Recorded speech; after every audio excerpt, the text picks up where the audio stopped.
Pada suatu hari yang panas di Los Angeles terjadi keributan yang sangat menghebohkan di dalam penjara. Seorang narapidana berbahaya bernama Richard Pace berhasil kabur dari sana. Anehnya tidak ada yang tahu kemana Richard ini pergi. Bahkan teman satu selnya yang sudah bersama selama 3 tahun mengaku tidak tahu kalau Richard telah kabur. Kejadian ini otomatis membuat Scott merasa ketar-ketir. Hal ini sebenarnya terlihat aneh karena Scott bukanlah polisi maupun sipir. Dia ini adalah bos salah satu perusahaan multinasional, namun punya penjara pribadi yang katanya memiliki penjagaan yang sangat-sangat ketat. Dan kepergian Richard ini menarik perhatian Scott karena ia yakin kalau Richard gak mungkin sekedar kabur. Sementara itu, Richard kini sudah menikmati kebebasannya di sebuah bar yang eksklusif hanya untuk orang-orang kaya. Di sana ia bertemu dengan pemuda bernama Prince. Lalu Richard menemukan sesuatu yang menarik, yaitu jam tangan mewah di pergelangan tangannya Prince yang kabarnya hanya ada 2 di dunia ini. Richard pun dengan triknya berusaha mencuri dompetnya Prince karena ia tahu kalau Prince ini adalah sultan kaya raya. Tapi ternyata nggak berhasil karena akhirnya Richard ditangkap oleh pengawal karena ternyata Prince adalah seorang pangeran. Akan tetapi Richard ini nggak kapok. Ia justru mendapat kunci apartemen Prince dan langsung mencarinya. Gak lama kemudian Richard pun berhasil menemukan kamar hotel tempat Prince menginap. Dengan sangat hati-hati ia mencari koleksi jam tangan mewah milik Prince dan akhirnya berhasil mendapatkannya. Tanpa menunggu waktu lama, ia lantas pergi dari tempat itu dan menghilang begitu saja. Prince sendiri yang baru masuk ke kamarnya akhirnya menyadari kalau jam tangannya udah hilang. Ia lantas menyuruh para pengawalnya untuk mencari sang pencuri. Sementara itu, Scott dan FBI masih menemukan petunjuk bahwa Richard berada di hotel mewah itu. Mereka kemudian berbagi tugas untuk mencari sang maling. Namun Richard adalah seorang perampok yang jenius dan berpengalaman. Dia pun berhasil keluar dari gedung tersebut dan menemukan taksi mewah di lobi hotel. Dan ternyata sopir taksinya adalah Prince. Surprise! Dan dengan cepat Richard pun menyadari kalau Prince menemuinya bukan tanpa alasan. Pemuda itu ternyata sengaja mencarinya untuk bekerja sama. Jadi untuk merebut perhatian Richard, Prince sengaja memancing Scott kemudian menyelamatkan Richard dari kejaran polisi.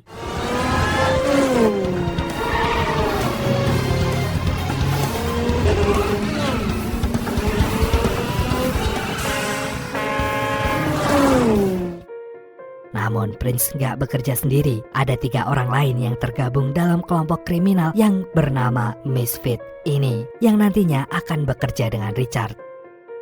Misfit itu dipimpin oleh seorang bernama Ringo. Dia adalah orang yang pandai menyamar dan menentukan target perampokan mereka. Sejauh ini Misfit hanya mengincar harta orang-orang kaya, kemudian menyalurkannya kepada orang-orang yang membutuhkan. Bahkan bisa dibilang Misfit ini adalah seorang Robin Hood di era modern. Anjir, keren. Selain Ringo, ada pula seseorang yang menjadi ahli bom. Orang itu bernama Wick. Sejak kecil Wick ini suka bermain petasan. Menurut kepercayaannya, ledakan dari petasan itu bisa menjauhkannya dari roh-roh jahat. Bahkan ia masih meyakini hal itu sampai sekarang, sehingga ia sering meledakkan gedung-gedung tinggi untuk keperluan tertentu. Dan terakhir, satu-satunya perempuan yang ada dalam kelompok itu adalah Violet. Sejak kecil ia nggak pernah mengenal ayahnya, sehingga ia cenderung membenci kaum laki-laki. Tapi karena itu ia justru menjadi wanita yang tangguh dan bisa diandalkan dalam kelompok kriminal ini. Akan tetapi setelah perkenalan singkat para anggota Misfit, ternyata Richard merasa tidak terkesan. Selama ini ia bekerja sendiri sehingga tak punya alasan untuk bekerja sama dengan orang lain. Namun Prince mengatakan kalau perampokan ini mengincar ratusan kilo emas senilai lebih dari jutaan dolar. Hanya saja emas itu tersembunyi di dalam penjara rahasia milik Scott yang terkenal sangat ketat dan juga kejam. Dan mereka harus merampas emas itu karena Scott berencana akan menyumbangkannya untuk aksi terorisme. Akan tetapi Richard pun berpikir kalau lebih baik ia bekerja sendiri untuk dirinya sendiri daripada nanti harus berbagi hasil rampokannya dengan orang lain. Maka dari itu Richard pun memisahkan diri dari rombongan ini. Dan ia memilih mendatangi pesta-pesta orang kaya di hotel-hotel mewah di Abu Dhabi.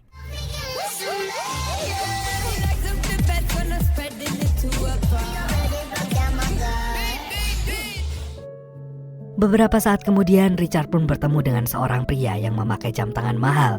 Dan lagi-lagi jam tangan itu menarik perhatiannya karena Richard tahu kalau pemilik jam tangan seperti itu pasti bukan orang sembarangan. Ia lantas menggunakan trik lama supaya bisa mencuri dompet dari orang tersebut. Your wallet? No, it's not. Alright. Akhirnya orang itu pun merasa terganggu dan Richard pun pergi dari sana. Namun pada saat Richard mau pergi, ia justru menabrak seorang perempuan yang tampak terburu-buru. Dan ternyata perempuan itu menyelipkan dompet anak-anak yang mengingatkan Richard terhadap sesuatu. Dan ketika Richard mengejar perempuan itu, dugaannya benar. Dia adalah putri perempuannya Richard yang bernama Hope. If you don't mind, the lady and I'm having a conversation. Because actually, she's my daughter. Setelah sekian lama mereka pun akhirnya bertemu. Hope kini udah dewasa dan belum menikah. Karena untuk saat ini Hope bekerja di UNICEF dan fokus menjalankan program kesejahteraan anak-anak di dunia. Walaupun sejujurnya Hope masih trauma dengan pernikahan karena menyaksikan perpisahan kedua orang tuanya.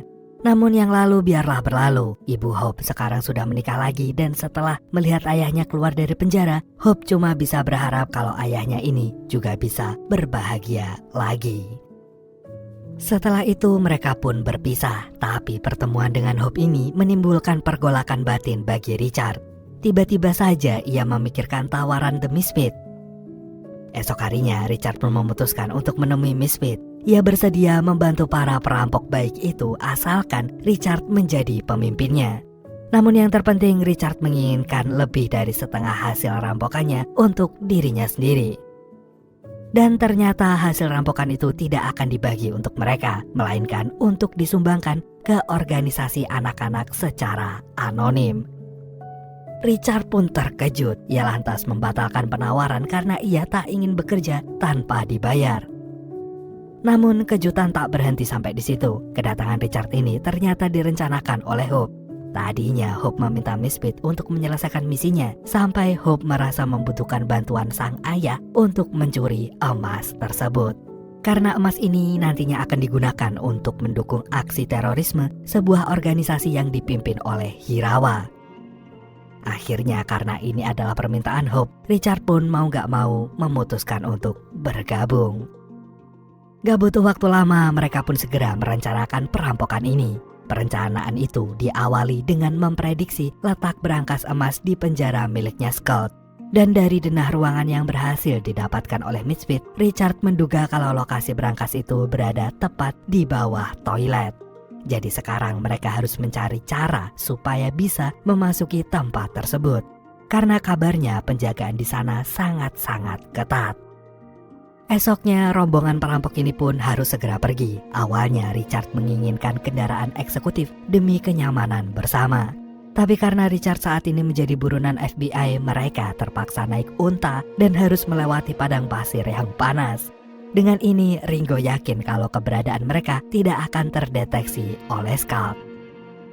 Dan perjalanan itu ternyata sangatlah jauh. Mereka harus beristirahat di tengah gurun ketika hari mulai gelap. Dan di situ Hope terlihat murung sehingga Richard pun mendekatinya. Ia mendadak merasa bersalah karena telah meninggalkan sang putri saat ia masih kecil. Meskipun Richard melakukannya demi kebaikan mereka semua. Dan oleh karena itu Richard pun berjanji untuk totalitas dalam misi perampokan ini, sesuai dengan permintaannya Hope. Esoknya mereka pun sampai di sebuah penginapan. Violet sengaja mengajak Hope jadi teman sekamarnya supaya Hope dan Richard yang memiliki hubungan ayah dan anak tidak akan mengganggu misi mereka. Karena bagi Violet perasaan emosional antara keluarga itu bisa merusak konsentrasi mereka dalam menjalankan misi. Setelah itu mereka pun mengadakan rapat lanjutan. Kali ini Richard membagi mereka dalam beberapa kelompok. Yang pertama ada Richard dan Ringo yang sengaja menyamar untuk mengamati transaksi emas yang dilakukan Hirawa dengan orang suruhan Scott. Dan keesokan harinya diam-diam Richard menukar emas itu dengan koper berisi buku supaya Scott akan dianggap menipu oleh Hirawa. Dan trik itu pun berhasil. Tapi rupanya Hirawa masih memberikan kesempatan kepada Scott asalkan mereka bisa bertemu langsung dalam waktu 3 hari ke depan. Esoknya Ringo pun dikirim ke penjara tersebut dan mengaku sebagai pengawas kawasan teluk yang memonitor perkembangan makanan termasuk di dalam penjara. Ringo lantas memeriksa kondisi dapur dan mengatakan kalau mesin uap mereka sudah tidak sesuai standar. Oleh karena itu Ringo pun meminta kepala sipir di depannya untuk segera mengganti mesin uapnya. Sang kepala sipir pun kemudian menelpon produsen mesin uap yang sebenarnya terhubung langsung dengan Richard. Ia lantas memesan sejumlah 2 unit mesin uap dan esoknya segera dikirim ke penjara. Dan di sini tim Misfit tidak hanya bekerja dengan kelompok mereka, tapi Misfit juga punya kenalan napi yang selama ini menjadi informan mereka dalam misi kali ini. Jadi ketika Richard dan Wick mengirim mesin uap itu, mereka segera menukar baju seragam pabriknya dengan pakaian napi, karena setelah itu Richard dan Wick menyelinap ke dalam penjara sebagai narapidana. Setelah itu Richard dan Wick pun menjadi napi yang bertugas di dapur untuk menyiapkan makanan para napi yang lain. Dan tanpa sepengetahuan sipir penjara, Wick memasukkan bakteri ke dalam makanan yang membuat setengah dari narapidana di penjara itu mengalami keracunan. Gak lama kemudian penjara itu pun menjadi sangat ramai. Hampir semua napi merasakan kesakitan dan itu membuat sipir panik lalu menelpon rumah sakit terdekat. Scott yang mendapat laporan ini pun langsung memeriksa keadaan. Tapi yang terpenting ia memeriksa berangkas emasnya yang untungnya terlihat aman-aman saja. Padahal aslinya nggak begitu. Di saat penjara ini sedang kacau balau, Richard dan Wick diam-diam menyusup ke toilet.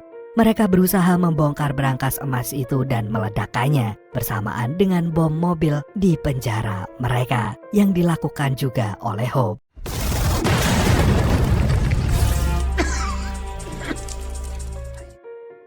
Orang-orang pun mengira bahwa ledakan itu hanya berasal dari teror mobil.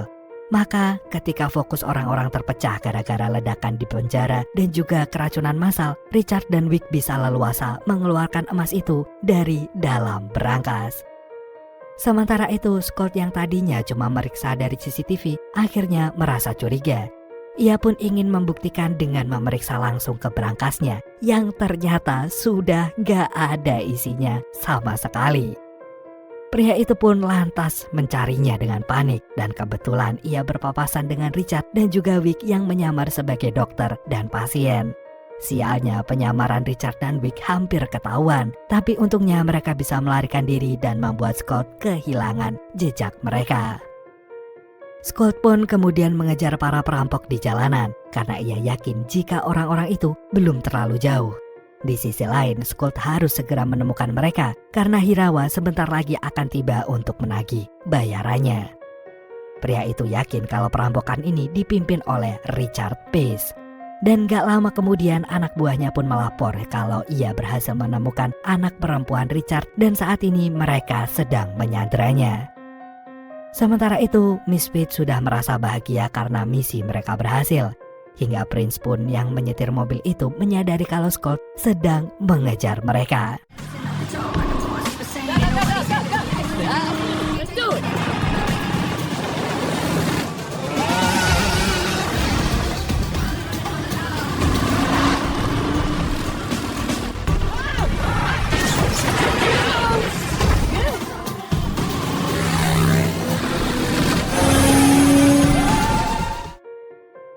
Setelah Misfit merasa terpojok, mereka pun terpaksa berhenti dan harus menghadapi para polisi. Tadinya Scott berpikir kalau para perampok ini telah membawa emasnya. Namun saat Scott memeriksanya, ia hanya menemukan truk yang kosong. Scott lantas menanyakan posisi Richard karena ia percaya kalau Richard adalah dalang dari semua ini. Scott pun menduga kalau emasnya diamankan oleh Richard di tempat lain. Namun, tim Misfit tidak mau mengaku, hingga Scold pun mengancamnya dengan pistol.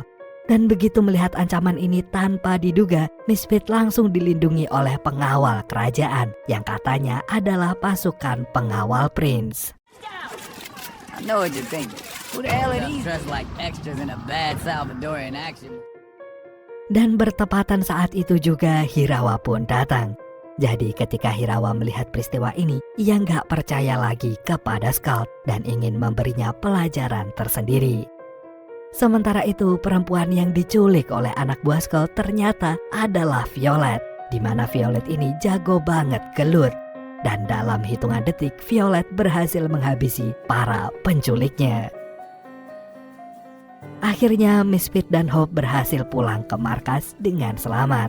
Namun ternyata mereka tidak menemukan Richard. Menurut rencana, ketika terjadi kehebohan di dalam penjara, Richard dan Wick memisahkan diri. Richard akan melelehkan emasnya dan mengubahnya jadi patung pajangan yang ada di penjara.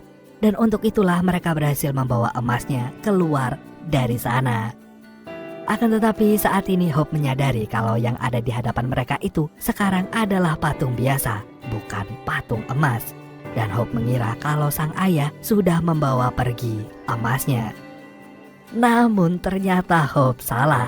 Richard ternyata berhasil membawa emasnya secara utuh yang kemudian mereka sumbangkan ke UNICEF atau lembaga yang khusus untuk membantu kesejahteraan anak-anak di seluruh dunia. Dan siapa sangka mereka menjadi donatur terbesar sepanjang sejarah. Anjir, keren. Gitu dong, ngerampok untuk rakyat, bukan ngerampok dari rakyat. Aduh, Ninu. Lalu sekarang sejak melakukan aksi perampokan itu, persaudaraan Misfit jadi semakin erat. Mereka kemudian meminta Richard untuk bergabung aja dengan mereka. Karena saat ini dunia membutuhkan mereka untuk merampas kejahatan dan menyebarkan kebaikan. Cheers, guys. Thumbs up. Private donation ever made to the Children's Fund. The stock market continues to lose ground.